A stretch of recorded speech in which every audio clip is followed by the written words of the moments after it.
sabay sa pagbatya ng kulimlim na tinadhana.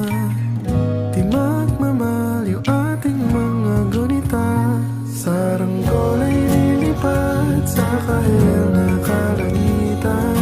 Paalam na nga ba sa ating nakaraan, ngunit sana tayo iba ng amihan. Di pagpapalit ang pagkakaibigan, saranggola ay lilipad sa kahil na kalangitan.